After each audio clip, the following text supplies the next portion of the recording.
السلام علیکم ورحمۃ اللہ وبرکاتہ۔ ناظرین، استقبال ہے آپ کا ہمارے چینل دا اردو نیوز میں۔ ناظرین، اس وقت لوگ بہت کشمکش میں ہیں کہ کیا امام مہدی کا ظہور ہو چکا ہے یا امام مہدی کا ظہور نہیں ہوا ہے، اور اگر امام مہدی کا ظہور نہیں ہوا تو کب ہوگا۔ اسی کو لے کر ایک سائل نے دارالعلوم دیوبند سے سوال کیا کہ براہ کرم بتائے کہ امام مہدی کے ظہور کی علامات کیا ہیں، کیا ان کی پیدائش کے بارے میں آپ کو کوئی علم ہے؟ میں نے سنا ہے کہ ان کی پیدائش 2 یا 3 سال قبل ہو چکی ہے، کیا یہ صحیح ہے؟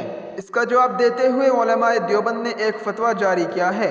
علماء دیوبند نے اپنے فتوے میں فرمایا کہ امام مہدی کے ظہور کو قرب قیامت کی علامات میں سے بیان کیا گیا ہے۔ امام مہدی کے نام، نسب، ظہور کا زمانہ اور خصوصی علامات احادیث متواترہ سے ثابت ہے۔ ان کے ظہور کا وقت حضرت عیسیٰ علیہ السلام کے نزول من السماء کے زمانے سے کچھ پہلے ہوگا۔ ان کا نام محمد بن عبداللہ اور ان کی والدہ کا نام آمنہ ہوگا۔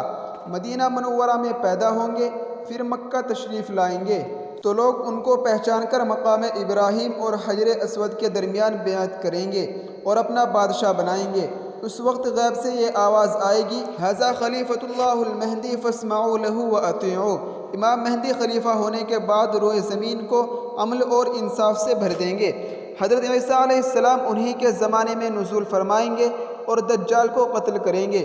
حدیث میں آیا ہے کہ اصحاب کہف حضرت مہدی کے مددگار ہوں گے۔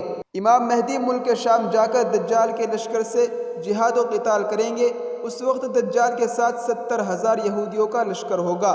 یہ سب علامات اور اس کے علاوہ اور بھی علامات احادیث متواترہ سے ثابت ہیں۔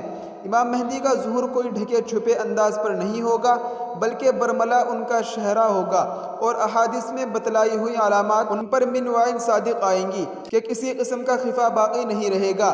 ایسی علامات والا شخص پیدا ہو گیا میرے علم میں نہیں ہے۔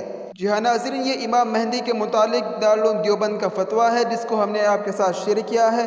ہماری آپ سے گزارش ہے کہ ہماری اس ویڈیو کو زیادہ سے زیادہ شیئر کریں۔ السلام علیکم ورحمۃ اللہ وبرکاتہ۔